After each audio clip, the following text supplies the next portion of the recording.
Teman-teman, kita akan nyanyikan 2 kali lagi. Yang pertama, bait pertama dinyanyikan laki-laki, kemudian bait kedua bersama-sama. Kedua kali nanti, bait pertama dinyanyikan oleh perempuan dan bait kedua bersama-sama. Yang pertama laki-laki dahulu. Yang laki-laki. Aku ikut Tuhanku. Kesini, kesana, hanya ikutku. Ikut Yesus, ikut ke surga. Aku ikut sampai ajalku bersama-sama. Dengan Roh Kudus dan dengan firman-Nya, Ia selalu membimbing daku. Dalam senang, dalam susah aku ikut. Aku ikut sampai selamanya. Yang perempuan. Aku ikut Tuhanku. Kesini, kesana, hanya ikutku. Ikut Yesus, ikut ke surga. Aku ikut sampai ajalku. Bersama-sama. Dengan Roh Kudus dan dengan firman-Nya, Ia selalu membimbing daku. Dalam senang, dalam susah aku ikut. Aku ikut sampai selamanya. Satu lagi kita bernyanyi lagu Tuhan Memegang Pimpinan.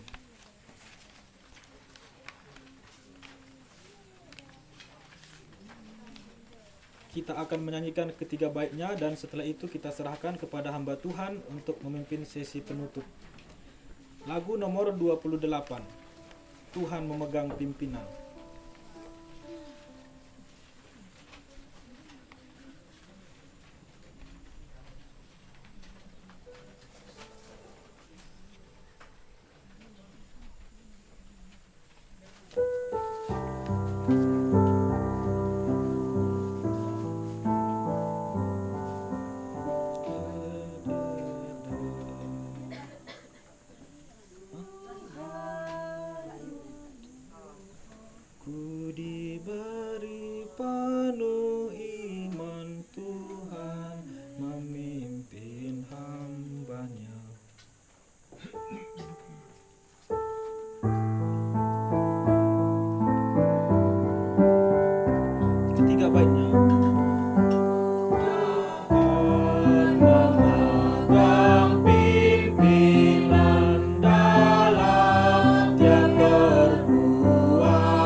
toto kita. Tuhan, kami mengakui Tuhan memegang pimpinan. Sebagaimana Israel menang berperang melawan Amalek. Karena Tuhan memegang pimpinan. Demikian kami berdoa. Pimpinlah kami menang dalam perlombaan iman. Menang di atas dunia ini. Sehingga Allah kami boleh dimuliakan. Sesi penutup akan selesai ya Tuhan. Kami mohon firman-Mu masih ada kami dengar. Tolong setiap kami, anak-anak kami, juga hamba-Mu yang hina, beri firman-Mu. Kami rindu sesi penutup ini Tuhan memberi kami firman yang boleh kami bawa pulang. Demi nama Yesus, si jahat jauh daripada kami. Kuasai lingkungan kami ini, bentengi dengan malaikat-Mu, juga peralatan kami, juga setiap kami tenangkan oleh Roh Kudus-Mu, dan buka hati pikiran kami untuk menyambut firman-Mu. Hamba-Mu kami persembahkan di atas altar-Mu, dekat ke salib-Mu, terimalah dan bawalah dia ke balik salib-Mu. Bersama Engkau berbicara kepada kami. Demi nama-Mu, Tuhan kami Yesus, pengasih jiwa kami, kami berdoa. Amin. Terakhir tadi dalam sesi saya, kita sampai kepada 2 Timotius pasal 3 ayat 14. Dari ayat 10 sampai ayat 13, kita sudah mendengar memang setiap orang yang mau mengikut Tuhan Yesus, mengasihi Tuhan Yesus, beribadah memuliakan Tuhan Yesus, tidak bisa lepas dari penderitaan aniaya. Tetapi bukan itu saja. Jikalau kita mau menyenangkan Tuhan, kita perlu bertumbuh di dalam iman. Tuhan tidak meninggalkan kita. Tuhan memberikan firman kebenaran bagi kita. Dikatakan ayat 14, tetapi hendaklah engkau tetap berpegang pada kebenaran yang telah engkau terima dan engkau yakini, dengan selalu mengingat orang yang telah mengajarkannya kepadamu. Paulus mengingatkan Timotius, hendaklah engkau tetap berpegang.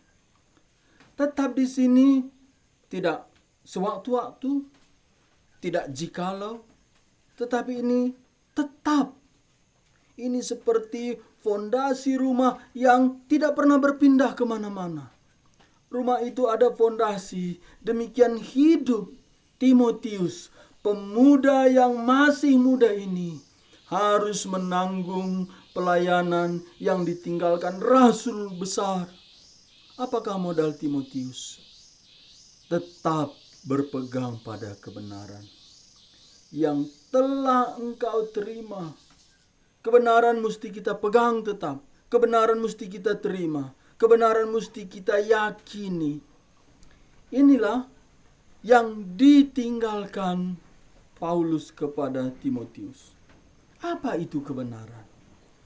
Kebenaran ada di dunia ini, tetapi bukan dari dunia. Semua ikut saya. Kebenaran ada di dunia ini, tetapi bukan dari dunia. 1, 2, ya.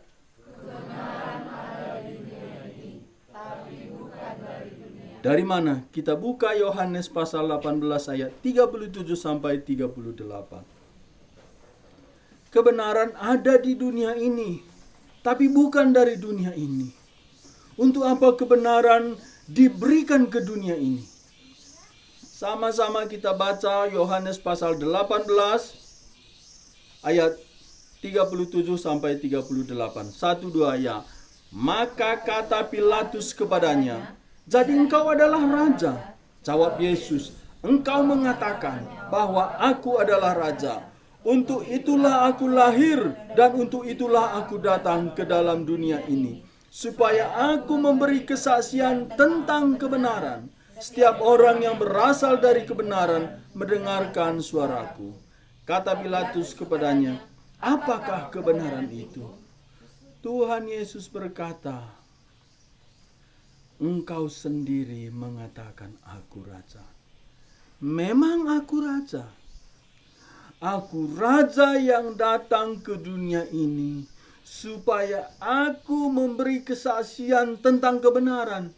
Berarti asal sumber kebenaran bukan dari dunia, tapi dari Yesus yang membawa kebenaran ke dunia. Hari ini semua orang menganggap dia itu benar dan dia punya kebenaran.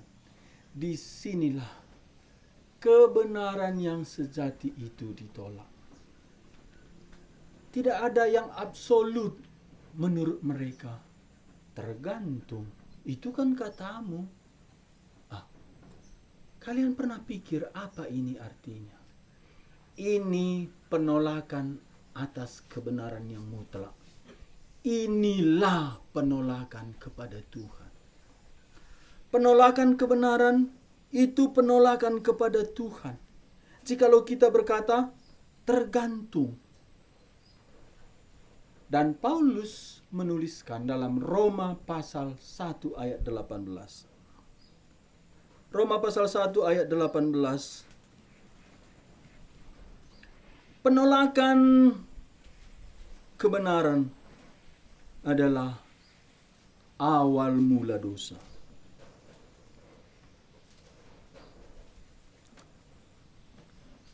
Dikatakan di dalam Roma pasal 1 ayat 18. Sebab murka Allah nyata dari sorga atas kefasikan dan kelaliman manusia yang menindas kebenaran dengan kelaliman. Di sini kebenaran itu apa? Keberadaan Allah yang mencipta langit dan bumi. Keberadaan Allah yang mencipta langit dan bumi, itulah yang ditolak manusia ketika manusia berkata tergantung.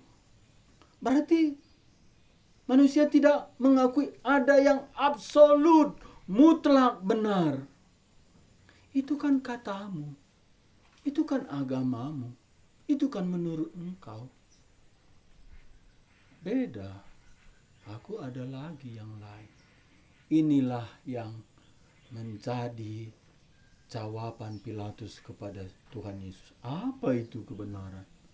Jangan sok-sok bawa kebenaran. Semua manusia, inilah penyakitnya. Semua manusia menganggap dirinya itu benar dan ada kebenaran. Tidak, kalau ada kebenaran di kulit bumi ini, Yesus Kristus tidak perlu hadir. Karena kehadirannya untuk membawa dan menyaksikan kebenaran. Apa itu? Tidak ada seorang pun yang pernah melihat Allah. Tapi anaknya yang tunggal, yang ada di pangkuan Bapa, dialah yang menyatakannya. Kebenaran itu sendiri pribadi Allah. Tetapi bukan saja kebenaran itu pribadi Allah. Kebenaran itu adalah firman Allah. Di manakah kita bisa membaca bahwa kebenaran itu adalah Allah? Mari kita buka Roma pasal 3 ayat 4. Sehingga kita hari ini, jikalau Tuhan beranugerah, tidak lagi terombang-ambing, mana itu benar, mana salah. Tidak lagi takut, gentar memberitakan kebenaran. Karena kebenaran itu absolut, mutlak. Bukan dari dunia, bukan dari manusia, bukan dari agama, bukan dari kebudayaan, bukan dari sains. Tapi itu datang dari Allah pencipta langit dan bumi. Mari kita baca Roma pasal 3 ayat 4, 1, 2, ya. Sekali-kali tidak. Sebaliknya Allah adalah benar dan semua manusia pembohong, seperti ada tertulis, supaya engkau ternyata benar dalam segala firman-Mu, dan memang jika engkau dihakimi. Allah dan firman Allah tidak bisa dipisahkan. Allah benar, firman-Nya juga benar. Jadi ada kebenaran yang mutlak benar, yaitu pribadi Allah sendiri. Dan Tuhan Yesus berkata dalam Yohanes 17 ayat 17, kuduskanlah mereka dalam kebenaran, firman-Mu adalah kebenaran. Diri kebenaran dan kebenaran tidak bisa dipisahkan. Dirinya kebenaran itu Allah, dan dinyatakan kebenaran itu melalui dikomunikasikan, diucapkan keluar dari mulut Allah. Sehingga Alkitab sering kita baca, waktu kita baca, demikianlah firman Tuhan. Apa artinya? Demikianlah pernyataan Tuhan. Ketika Alkitab mencatat Tuhan berbicara, itu kebenaran berbicara. Tidak bisa dibedakan. Demikianlah firman Tuhan. Tuhan bicara, sang kebenaran bicara. Dan demikianlah firman Tuhan. Demikianlah kebenaran. Sang kebenaran dan firman kebenaran satu adanya. Kebenaran itu ada bukan dari dunia. Kebenaran itu dari sorga. Pribadi Allah yang tidak berpisah dengan firman-Nya. Jangan lagi kita bicara, tergantung. Tapi mulailah dengan gentar. Apa kata kebenaran? Bukan kataku, bukan katamu. Tapi apa kata sang kebenaran? Apa itu arti dari kebenaran? Setelah saya lama bertobat, saya bertobat tahun 2001, sering saya dengar kebenaran-kebenaran. Apa itu kebenaran? Apa arti kebenaran? Mari kita baca dari Kejadian pasal 1 ayat 3. Disinilah dinyatakan apa itu kebenaran. Arti kebenaran. Kebenaran itu satu pribadi Allah. Kebenaran itu firman Allah.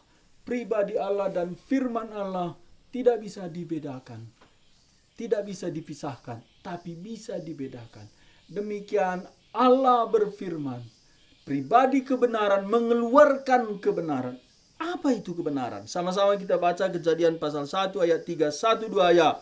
Berfirmanlah Allah, jadilah terang, lalu terang itu jadi. Berfirmanlah Allah.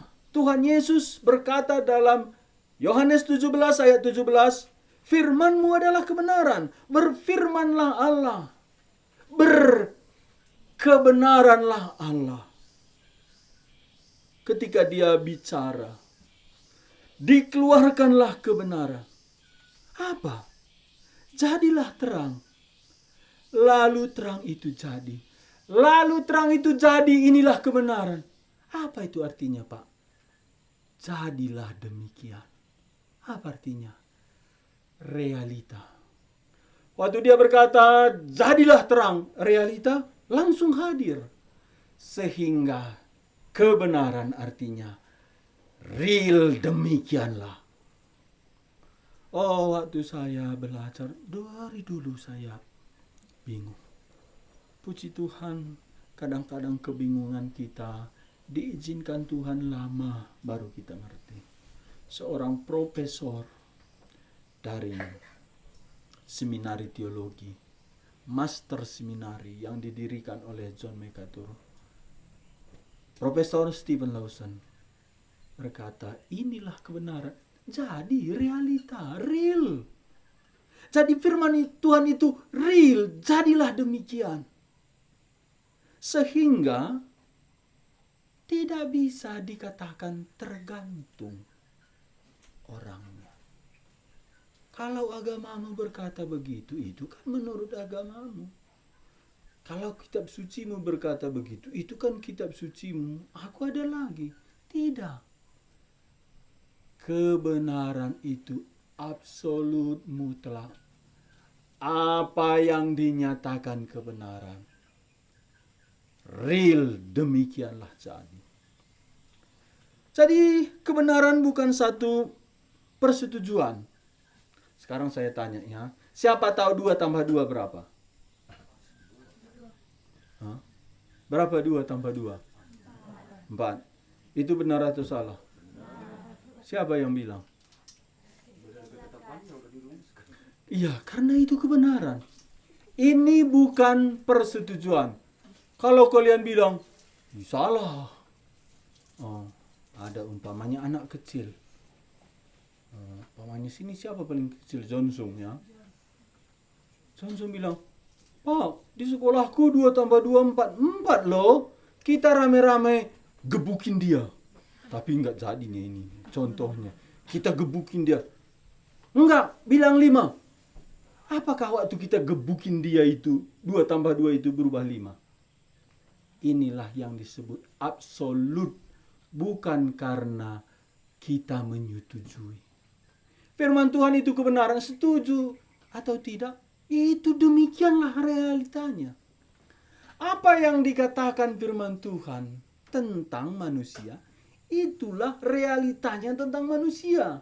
Apa yang dikatakan Tuhan tentang perempuan, itulah realitanya perempuan. Apa yang dikatakan Tuhan menikah, itulah realitanya menikah. Apa yang dikatakan Tuhan tentang dosa, itulah realitanya dosa. Apa yang dikatakan Tuhan tentang neraka, itu real demikian.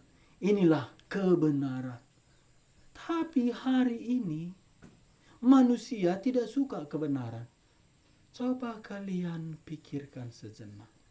Mengapa manusia tidak suka kebenaran? Mengapa manusia bilang, itu kan menurutmu. Itu kan menurut kitab sucimu.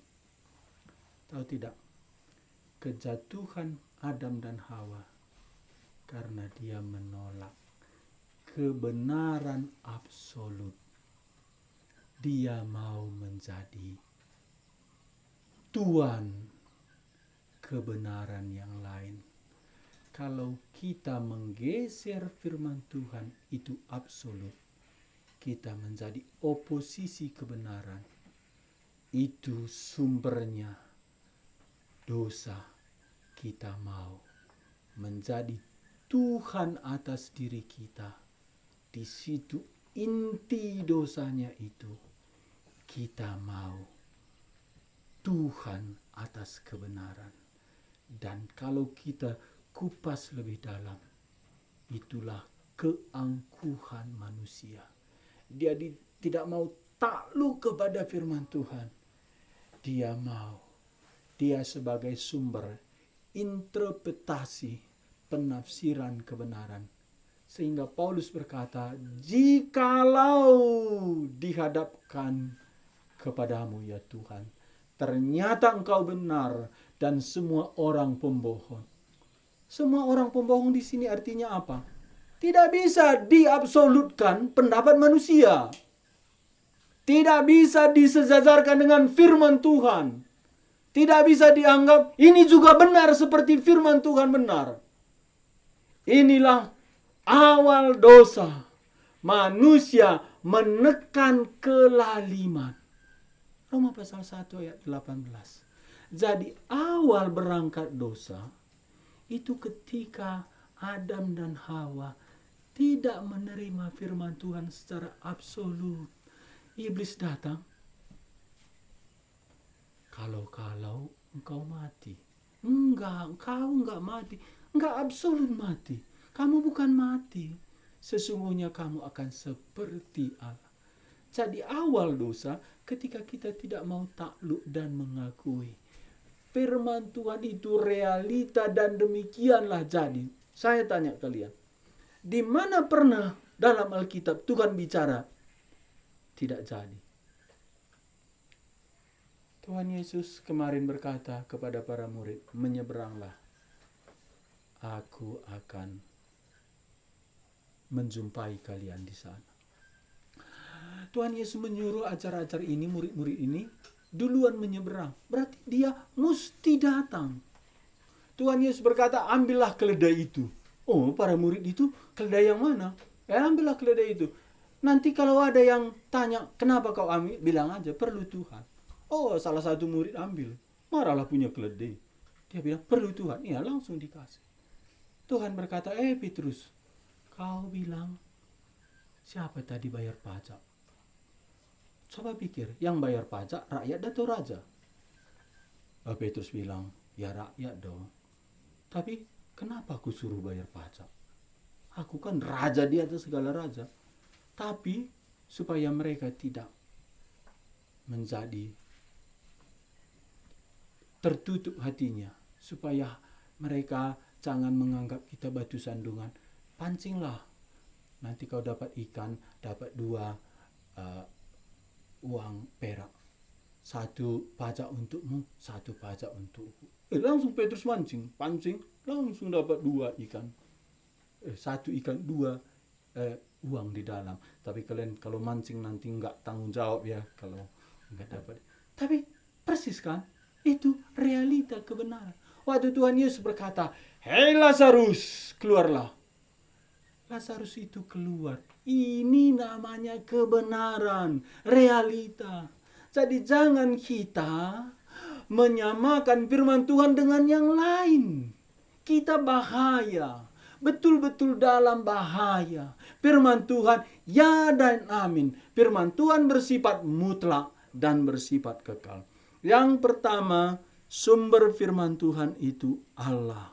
Dan kebenaran firman itu tidak mungkin tidak menjadi realita.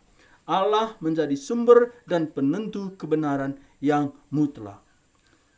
Kalau begitu, firman Tuhan itu bersifat ilahi, berdaulat, berotoritas,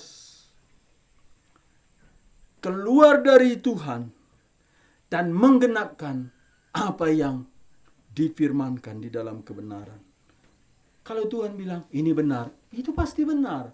Kalau Tuhan bilang ini salah, itu pasti salah. Kenapa? Karena dia tak mungkin berbohong. Karena dia tak mungkin salah. Dia benar pada dirinya. Apa dikatakan Tuhan tentang keselamatan? Keselamatan bukan melalui perbuatan. Keselamatan kasih karunia. Tapi orang yang sudah diselamatkan Tuhan pasti berbuah perbuatan baik. Itu absolut. Itu ditulis Yakobus. Apa kata Tuhan tentang surga? Apa kata Tuhan tentang arti hidup? Firman Tuhan berkata, arti hidup itu untuk memuliakan Tuhan. Demikian Yesaya pasal 43 ayat 7.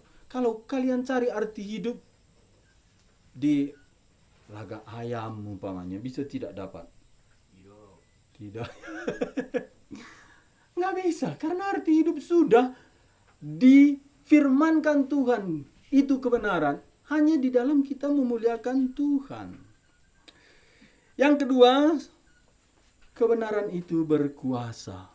Ya, yang pertama tadi kebenaran itu apa? Kebenaran itu sumbernya dari Allah. Dan kebenaran itu realita. Sekarang kebenaran itu berkuasa. Ibrani pasal 4 ayat 12 sampai 13.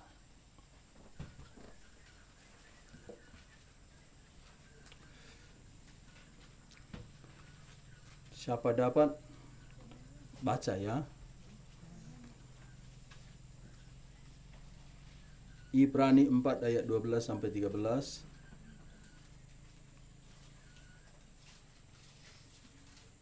Sebab firman Allah hidup dan kuat dan lebih tajam daripada pedang bermata 2 manapun. Ia menusuk amat dalam sampai memisahkan jiwa dan roh, sendi-sendi dan sumsum. Ia sanggup membedakan pertimbangan dan pikiran hati kita. Dan tidak ada suatu makhluk pun yang tersembunyi di hadapannya, sebab segala sesuatu telanjang dan terbuka di depan mata Dia, yang kepadanya kita harus memberikan pertanggungan jawab. Berkuasa di sini membelah. tembok dosa. Kadang-kadang kita kan bilang itu salah. Orang gak peduli. Tapi waktu dia dengar firman Tuhan, dia bisa nangis.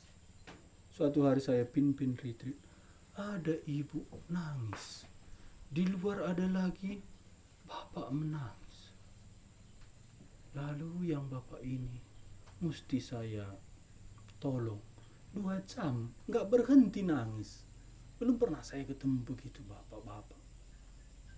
Lalu di depan anaknya, dia berkata, aku berdosa. Kenapa kok bisa dia begitu sedih? Padahal saya cuma baca kitab suci, Adam, di manakah engkau? Lalu ibu ini nangis lagi. Waktu saya khotbah tadi, kita mesti menjaga kekudusan. Jangan jual murah. Ibu ini nangis. Kenapa ibu nangis? Aku nggak jual murah, katanya. Karena dalam khotbah saya itu, jual murah, sebelum menikah dia sudah hamil. Dia nangis. Firman Tuhan itu berkuasa membelah tembok perlindungan hati manusia terhadap dosa manusia. Manusia itu sudah berdosa, dia membangun tembok yang kuat dan keras sekali untuk melindungi dosanya. Padahal sifat dosa itu membunuh. Dosa itu membunuh sifatnya, tetapi dosa itu juga punya imun, kekebalan. Dan sering dosa itu tidak disadari. Tetapi bagaimana bisa? Firman Tuhan. Contoh yang kita baca ya, Kisah Rasul pasal 2 ayat 37. Ini siapa? Ini orang yang menyalibkan Yesus. Pemimpin-pemimpin Yahudi. Hari Pentakosta, semua kumpul orang-orang Yahudi, termasuk pemimpin agama. Tiba-tiba Roh Kudus turun ke atas para rasul. Mereka semua berkata-kata dengan bahasa daerah mereka masing-masing.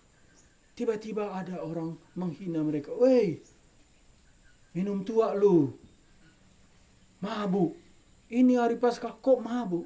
Simon Petrus berdiri. Hei saudara-saudaraku. Kami ini bukan mabuk. Kami ini menggenapkan apa yang dikatakan Nabi Yoel. Teruna-terunamu akan bernubuat. Waktu Petrus mengutip Nabi Yoel, langsung mereka tenang. Dan Petrus terus bicara firman Tuhan dari kitab Nabi Yoel, lalu dari Mazmur pasal 2. Akhirnya hati pembunuh itu yang menyalibkan Tuhan Yesus seperti ditusuk-tusuk pedang. Pemimpin agama itu berseru pada Petrus, hei saudara, apa yang perlu kami perbuat? Petrus berkata, bertobatlah dari dosamu dan berilah dirimu dibaptis demi nama Yesus. Sebab engkau telah membunuh sumber hidup itu. Dialah Yesus orang Nazaret. Berserulah kepada nama Tuhan, Yesus orang Nazaret. 3.000 orang, pemimpin-pemimpin Yahudi termasuk di situ. Itu pemimpin Yahudi lebih keras dari orang Batak sampai hari ini. Tidak ada manusia di atas kulit bumi ini prinsipnya itu lebih keras dari orang Yahudi.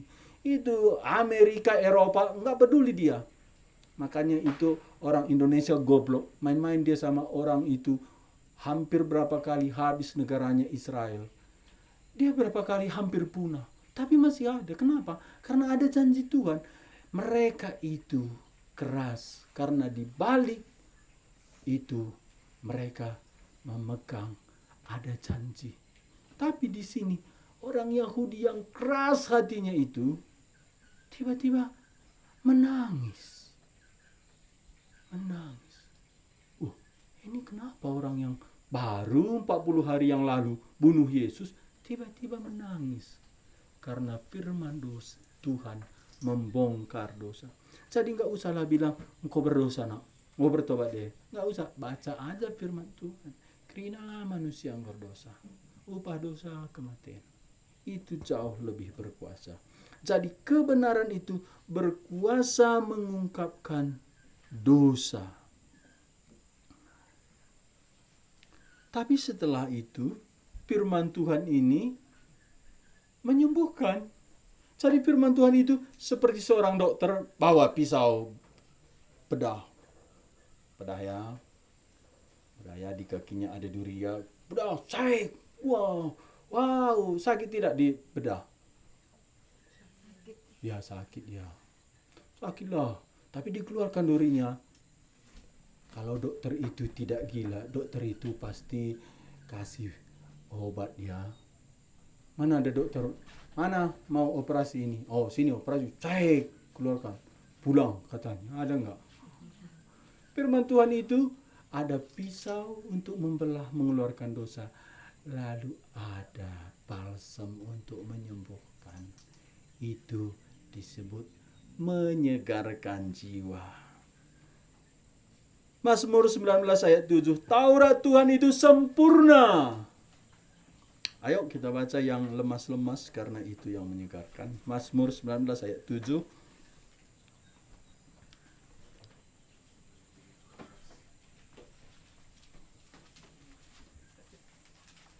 Kalian gak merasa segar firman Tuhan? Ayo sama-sama kita baca Mazmur 9 ayat 7. 1, 2 ayat.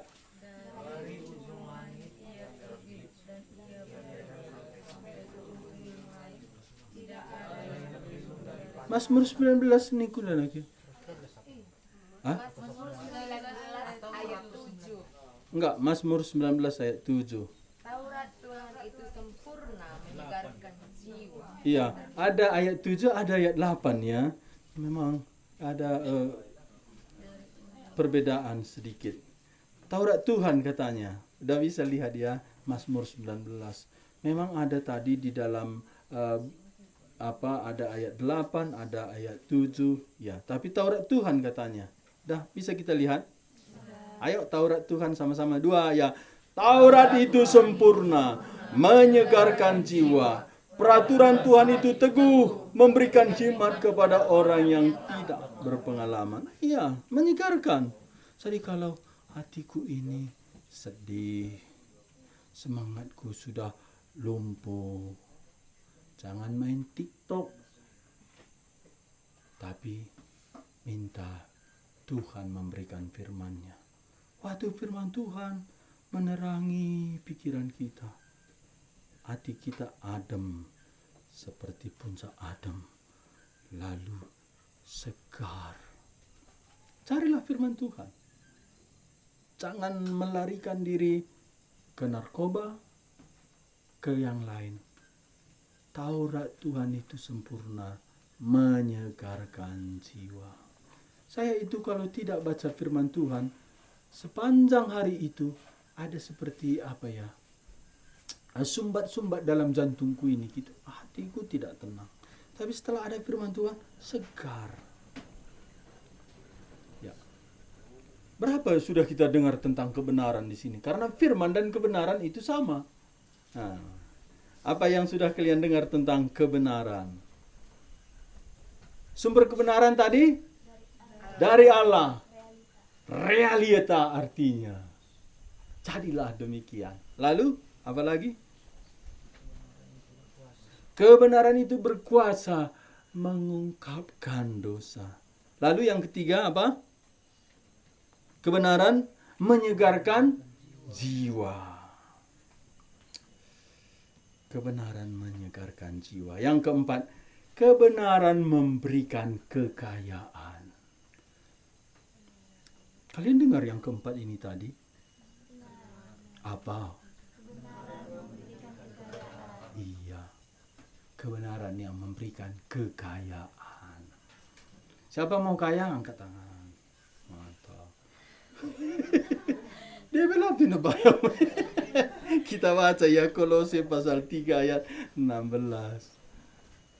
Sebenarnya orang mau kaya itu supaya hatinya, jiwanya itu penuh. Tetapi kekayaan itu enggak jauh. Enggak perlu kita ke Papua, gali emas, enggak perlu. Karena banyak orang kaya, miskin. Pernah kalian lihat di Alkitab orang kaya yang miskin? Belum ya? Suatu hari aku khotbahlah orang kaya yang miskin. Sebenarnya saya sudah pernah khotbah, tapi kapan-kapan khotbah lagi lah. Banyak orang kaya yang miskin. Mungkin kalian bingung, kok gitu Pak? Kosong jiwanya. Penelitian menemukan orang kaya lebih banyak gantung diri dari orang miskin. Orang di kota lebih banyak bunuh diri dari orang yang tinggal di desa. Karena apa? Karena di kota lebih banyak uang. Jadi mereka dekat dengan stres. Ya, kalau begitu jauh-jauh dari uang Pak. Enggak. Tapi ingat, bukan uang segalanya. Ada lagi bilang, tapi pan perlu uang. Ya, makanya Tuhan kasih uang. Tapi ingat ya, orang beruang susah masuk surga. Ayo kita baca Kolose pasal 3 ayat 16. Satu orang. Adalah perkataan Kristus diam dengan segala kekayaannya di antara kamu, sehingga kamu dengan segala hikmat mengajar dan menegur seorang akan yang lain, dan sambil menyanyikan mazmur dan puji-pujian dan nyanyian rohani, kamu mengucap syukur kepada Allah di dalam hatimu. Iya, adalah perkataan Kristus, firman Kristus. Dengan segala kekayaannya di antara kamu. Segala kekayaannya melimpah. Makanya orang yang merasa miskin itu sebenarnya masalahnya perkataan Kristus tidak ada dalam hatinya. Saya bersaksi di sini, ini betul-betul bersaksi. Hari pertama saya diselamatkan Tuhan, malam itu saya merasa kaya. Heran saya, kok enggak merasa lagi hina, kurang, bodoh, kolot, enggak. Wah, kok saya merasa puas. Jadi kalau kita merasa miskin, bukan karena kurang uang, itu karena perkataan Kristus kosong dalam hati kita. Bisa rekening bank kita kosong, tapi hati jangan kosong. Semua bilangnya, bisa saja rekening bankku kosong, tapi hatiku jangan kosong. Isi apa dong? Isi firman Kristus semua. Isi firman Kristus. 1, 2 ya. Isi firman Kristus. Jangan malas isi firman ya. Sama kita sendiri. Jangan malas isi firman ya. 1, 2 ya.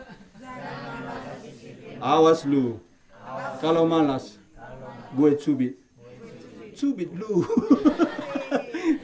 Ya, kebenaran itu memberikan kekayaan. Bagian kelima. Kebenaran tidak berubah. Karena pribadi kebenaran itu Tuhan. Tuhan dan firman Tuhan itu tidak bisa dibedakan dan tidak bisa dipisahkan. Maliaki 3 ayat 6.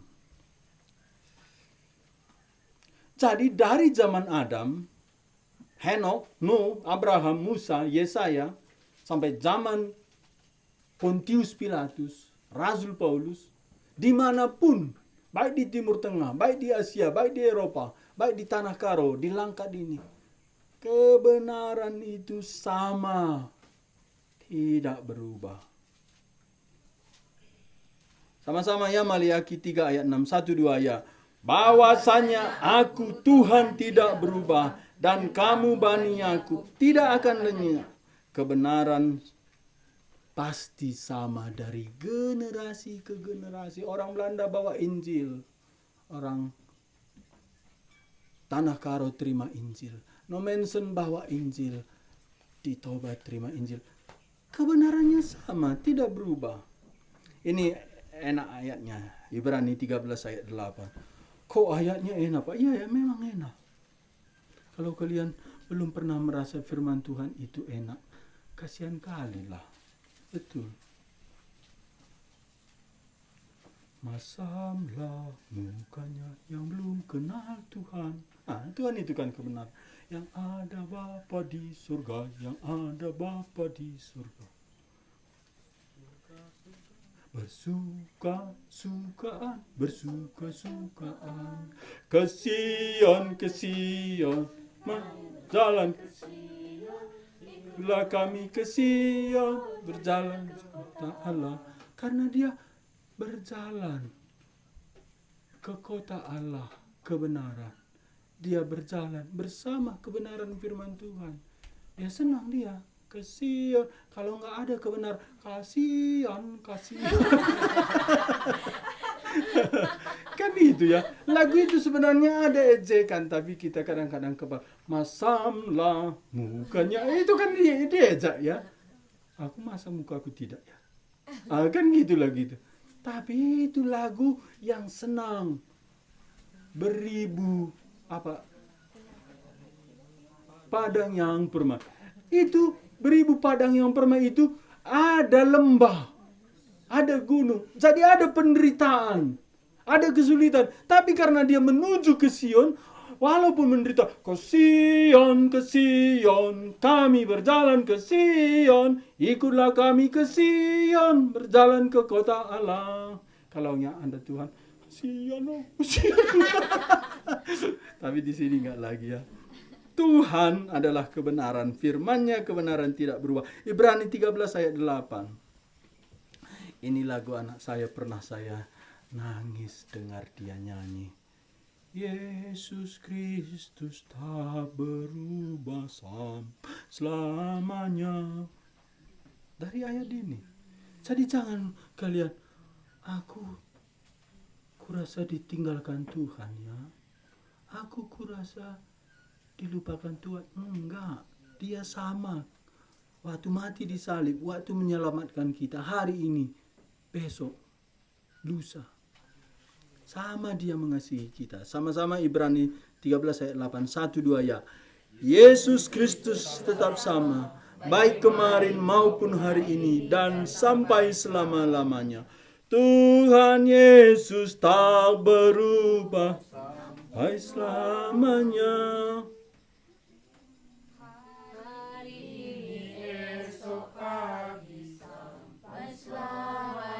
Puji namanya, puji namanya, puji namanya. Bahu tidaklah, puji namanya. Nyanyi sekali, Tuhan Yesus tak berubah. 2 ya. Besok pagi sampai selamanya. Tuhan Yesus tak berubah. Puji namanya, puji namanya, puji namanya. Semua berubah tidaklah. Kita ulang. Semua berubah tidaklah. 2 ya. Semua berubah tidaklah.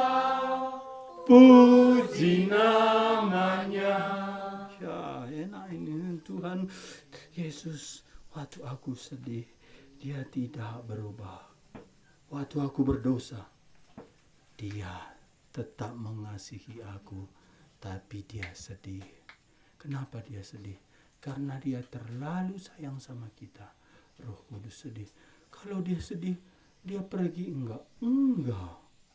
Jadi dia sedih. Kenapa dia sedih? Supaya kita cepat-cepat bertobat. Dia tinggalkan kita? Enggak. Waktu kita doa belum dijawab, apakah dia tidak mengasihi kita? Enggak, dia tetap mengasihi kita. Dia sedang mengajari kita. Tunggu. Lalu, belum waktunya. Itu sama ya. Lalu, ini tidak cocok ku kasih. Kenapa Tuhan? Kamu itu kan belum biasa pakai pisau tajam. Aku kasihan loh sama kalau ku kasih jabatan ini. kasih uang ini. Nanti itu melukai kamu. Tunggu ya, katanya. Kalian jawab, thank you Lord, gitu, terima kasih. Belum menjawab doaku. Nanti suatu hari kalian tahu kenapa Tuhan tahan belum kasih yang kalian doakan. Itu cuma satu alasannya. Dia sayang. Karena dia tidak berubah, dia sayang. Kebenaran tidak berubah.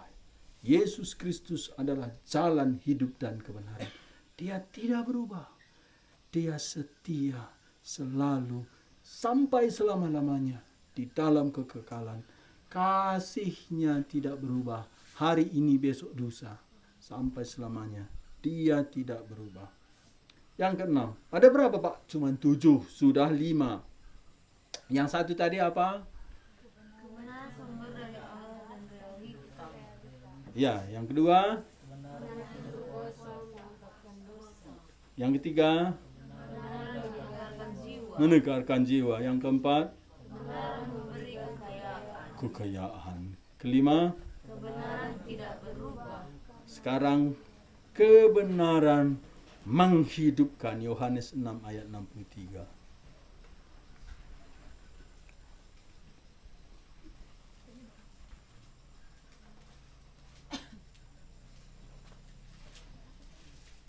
Kebenaran adalah firman Allah, firman Kristus. Di sini Tuhan Yesus suruh muridnya pulang. Waktu Tuhan Yesus beri roti, banyak datang. Besoknya datang lagi orang. Tuhan Yesus bilang, akulah roti hidup. Orang itu enggak mau. Lalu pulang. Meninggalkan Tuhan Yesus. Murid di situ sambil bersungut-sungut. Ini pelajaran susah. Tuhan Yesus bilang, susah ya? Enggak. Semua orang pergi pulang. Dia pandang para murid. Tidakkah engkau pergi juga? Wah, Tuhan Yesus suruh pergi. Petrus berkata, kemana lagi kami pergi Tuhan? Perkataanmu adalah roh dan hidup. Sebenarnya Simon Petrus nggak terlalu suka sama Tuhan Yesus, tapi nggak ada pilihan lain. Kemana lagi kami pergi Tuhan? Kita ini karena nggak ada pilihan yang memberi hidup kekal bagi kita, sehingga kita pilih Tuhan Yesus. Kita ini tidak ada lagi yang bisa menghibur hati kita. Siapa yang hibur hatiku? Siapa hapus air mataku? Siapa yang tanggung dosaku? Hanyalah Tuhan Yesus. Sebenarnya kita sudah coba kadang-kadang dari si Dia untuk menghibur hatiku, tapi Dia sering menyakiti aku. Siapa yang menghibur? Hanyalah Tuhan Yesus. Inilah kata Tuhan kepada para murid. Yohanes 6 ayat 63. Sama-sama 1, 2 ya. Rohlah yang memberi hidup. Daging sama sekali tidak berguna. Perkataan-perkataan yang kukatakan kepadamu adalah roh dan hidup. Rohani yang menghidupkan kita. Kita semua sudah mati. Hanya firman Tuhan, firman Kristus, seperti Dia berkata kepada Lazarus, menghidupkan jiwa kita. Yang terakhir, ini yang kalian tidak bisa lupa. Yohanes 6 ayat 32. Yohanes 8 ayat 32. Saya itu ada paman ya. Dia itu ada Jeep Willys, bukan hardtop, Jeep Willys. Dulu di kampung kami itu Liang Melas Datas, bukan pakai hardtop, pakai Jeep Willys. Jeep Willys itu dibuat pickup, lalu angkat jagung dari kampung Kutambelin ke Kutabangun. Suatu hari pamanku ini datang ke ladang kami untuk mengangkut jagung kami. Lalu waktu dia berangkat dari ladang, tidak jauh dari ladang kami ketemu jalan yang rusak. Mobilnya itu nyangkut. Jam 9 pagi sampai jam 6 sore. Ini mirip seperti Tuhan Yesus disalib. jam 3 sore. Karena kami dengar terus suara mobil itu. Rong, rong. Kami datang, aku sama mama. Ih, laket puter dah, kata mama. Kak, katanya. Lalu ada di situ kondekturnya. Kondektur itu bukan pekerjaan keren ya. Keneknya ini anak dari bibiku. Dia kelas 3 SD berhenti. Kalau sekolah pun tadi kira-kira kelas 5. Marahinya bre-brenya itu. Engkau anak Nina. Sorong ningen lah sorongku. Lah tersorongku mang udah. Orang mobil bus. Engkau mau bahasa. Baba ningen. Lepe lah kong gitu. Lah aku tak mau bahasa. Orang masih kalau sekolah pun tadi kelas 5 SD. Lalu bukanya bajunya. Agak gentar juga aku. Bukanya bajunya. Berlututlah dia di parit dekat jalan itu. Lalu gua emang udah nih. Gua ni nak melehe kata. Inem nak kubang dai. Kenapa dia minum? Terlalu lapar. Inilah jiwa kita. Kalau kita tidak minum kebenaran, kita akan minum dosa.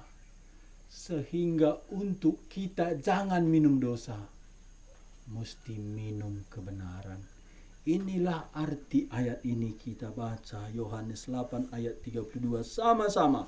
Dan kamu akan mengetahui kebenaran, dan kebenaran itu akan memerdekakan kamu. Bagaimana aku bisa merdeka? Kenyangkanlah jiwa kita dengan kebenaran.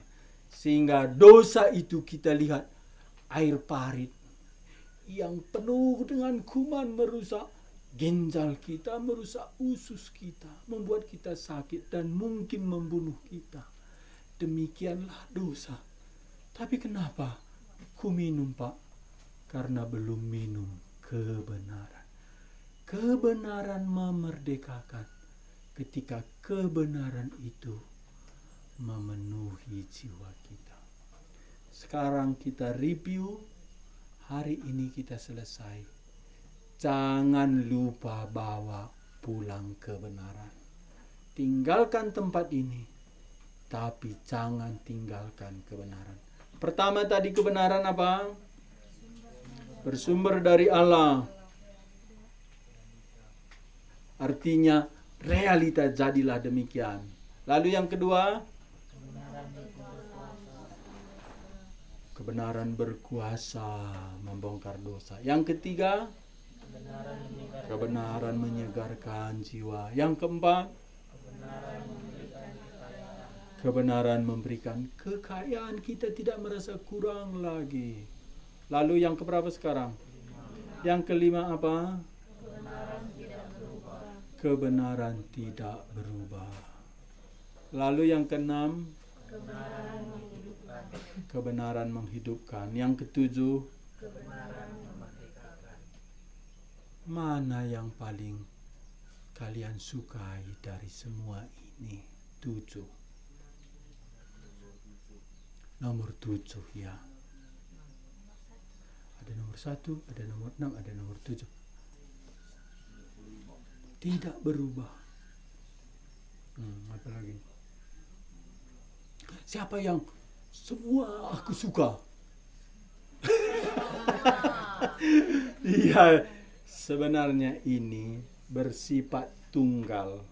Tidak bisa dipisahkan. Demikian Allah kita satu adanya. 3 pribadi yang tidak terpisah. Kebenaran itu juga tunggal, tapi ini menyatu. Kebenaran bersumber dari Allah. Kebenaran artinya realita, jadilah demikian. Kebenaran mutlak. Kebenaran apa tadi nomor 3? Iya. Sebelum menyegarkan jiwa apa? Berkuasa membongkar dosa. Lalu menyegarkan jiwa. Setelah menyegarkan tadi apa? Memberikan kekayaan. Sudah segar, kaya lagi kan? Apalagi yang kurang? Mana ada? Kenapa? Sudah segar, kaya lagi. Lalu apa lagi? Tidak berubah. Tetap segar, tetap kaya. 1, 2 ya. Kalau tidak berubah kan? Lalu setelah tidak berubah, menghidupkan. Mati pun nanti aku dibangkitkan. Di sini sudah kunikmati kehidupan. Lalu yang terakhir, merdekakan. Inilah orang yang berbeban berat itu, jalannya itu, aduh, selangkah itu seperti bawa 1 ton gitu. Ada kulihat di Facebook ya, orang yang sudah lama tidak gajian, buatnya gambarnya bongkok gini. Lalu kutunggu bagaimana nanti orang yang baru gajian lewat bebek. Inilah orang yang baru terima gaji, kata bebek kan gini. Tapi sebenarnya belum selesai. Cuman dalam firman Tuhan merdeka, hidup segar, kaya, tidak berubah sampai selama-lamanya. Bawa firman Tuhan ini pulang dan hiduplah di dalam kebenaran firman Tuhan. Kita minta Ibu memimpin nyanyi dan berdoa untuk kita. Apa? Lagu yang kemarin firman? Iya. Karena nggak ada lagu firman di kertas kita.